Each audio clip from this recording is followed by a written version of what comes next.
Hello kitties, smart kid story வேர்ல்டுக்கு உங்களை மறுபடியும் வரவேற்கிறேன். இன்னைக்கு நாம எல்லாரும் ஒரு டைம் மிஷின்ல ஏறி ரொம்ப வருஷங்களுக்கு முன்னாடி ஒரு பயணம் போக போறோம்.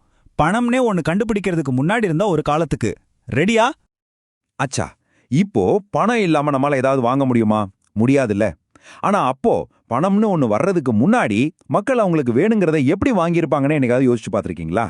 ரொம்ப இன்ட்ரெஸ்டிங்கான கேள்விதானே. வாங்க, இதுக்கான பதில ஒரு குட்டி கதை மூலமா நம்ம இப்ப தெரிஞ்சுக்கலாம். கற்பனை பண்ணி பாருங்க. கடைகளே கிடையாது, காசும் இல்ல, நோட்டும் இல்ல. ஆனா அப்பவும் மக்கள் ரொம்ப சந்தோஷமா வாழ்ந்தாங்க. அவங்களுக்கு தேவையான எல்லா பொருளும் கிடைச்சது. அது மட்டும் எப்படி சாத்தியமாச்சு? ஏன்னா மக்கள் ஒருத்தருக்கு ஒருத்தர் உதவி செஞ்சுக்கிட்டாங்க.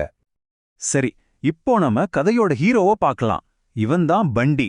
பண்டி ஒரு சுறுசுறுப்பான விவசாயி. அவனோட தோட்டத்துல ரொம்ப சுவையான இனிப்பான வாழைப்பழங்களை விளைவிக்கிறான். ஊர்லயே அவன் வாழைப்பழம்னா ரொம்ப ஸ்பெஷல்.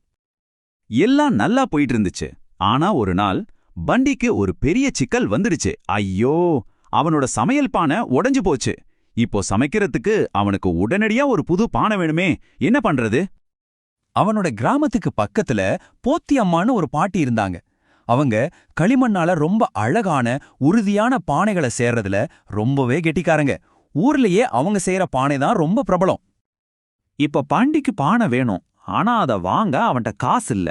அவன் என்ன செஞ்சிருப்பான்னு நினைக்கிறீங்க? அப்போதான் அவனுக்கு பளிச்சுன்னு ஒரு சூப்பரான யோசனை வந்துச்சு. அது என்ன யோசனைன்னு பார்க்கலாமா? அந்த யோசனை ரொம்ப சிம்பிள். முதல்ல பண்டிகிட்ட குடுக்கறதுக்கு நிறைய வாழைப்பழங்கள் இருந்துச்சு. ரெண்டாவது, போத்தி அம்மாவுக்கு பசியா இருந்துச்சு. அவங்களுக்கு சாப்பிட ஏதாவது வேணும். மூணாவது, அவங்க 2 பேரும் தங்களுக்குள்ள பொருட்களை மாத்திக்கலான்னு முடிவு செஞ்சாங்க. பண்டி என்ன செஞ்சான் பாருங்க. தன்னோட சுவையான வாழைப்பழங்கள்ல இருந்து ஒரு சீப்பை எடுத்து போத்தி அம்மாவுக்கு கொடுத்தான். அதுக்கு பதிலா போத்தி அம்மா அவனுக்கு ஒரு புத்தம் புது பானையை கொடுத்தாங்க. பாத்தீங்களா, 2 பேருக்குமே அவங்க விரும்பினது கிடைச்சிருச்சு.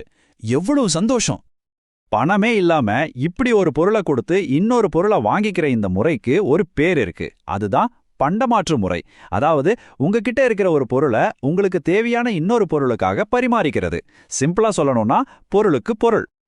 இது வெறும் ஃபண்டிங்க்கும் போத்தி அம்மாவுக்கு மட்டும் நடக்கல. இந்த ஐடியா அந்த கிராமத்துல இருந்த எல்லார்கிட்டயும் பரவி எல்லாருமே அதை பயன்படுத்த ஆரம்பிச்சாங்க. இது அவங்களோட வாழ்க்கைய ரொம்பவே சுலபமாக்கிடுச்சு. உதாரணத்துக்கு இங்க பாருங்களேன். ஒருத்தர் கேரட்டை கொடுத்து பால் வாங்கிக்கிறார். இன்னொருத்தர் மீன்களை கொடுத்து அரிசி வாங்கிக்கிறார். ஏன், ஒரு கூட ஆப்பிளுக்கு அழகான புது துணிகள் கூட கிடைக்குது. வாவ்! எல்லாரும் அவங்களுக்கு வேண்டியதை மாத்திக்கிறத பார்க்க ஒரு சந்தை மாதிரி ரொம்ப ஜாலியா இருக்குல்ல. கேட்கறதுக்கு இது ரொம்ப நல்லாவும் சுலபமாவும் இருக்கு. ஆனா ஒரு நிமிஷம், இந்த பண்டமாற்று முறை எப்போதுமே இவ்வளவு ஈஸியா இருந்ததா? அதுல எந்த ஒரு சிக்கலுமே வரலையா? வாங்க கொஞ்சம் யோசிக்கலாம். நிச்சயமா அதுல சிக்கல்கள் இருந்துச்சு. யோசிச்சு பாருங்க. ஒருவேளை போத்தி அம்மாவுக்கு அன்னைக்கு வாழைப்பழம் சாப்பிடவே பிடிக்கல. இல்லனா அவங்க கிட்ட ஏற்கனவே ஒரு கூட நிறைய வாழைப்பழம் இருக்குன்னு வச்சுப்போங்க. அப்போ நம்ம பண்டிக்கு எப்படி புது பானை கிடைக்கும்? பெரிய பிரச்சனை இல்லையா? ஆமா, இது ஒரு பெரிய பிரச்சனை தான். சரி, இப்போ நீங்களே சொல்லுங்க. இந்த மாதிரி ஒரு சிக்கலை தீர்க்கிறதுக்கு மக்கள் என்ன செஞ்சிருப்பாங்க? அவங்க அடுத்து என்ன கண்டுபிடிச்சிருப்பாங்க? இத பத்தி நல்லா யோசிச்சு வைங்க.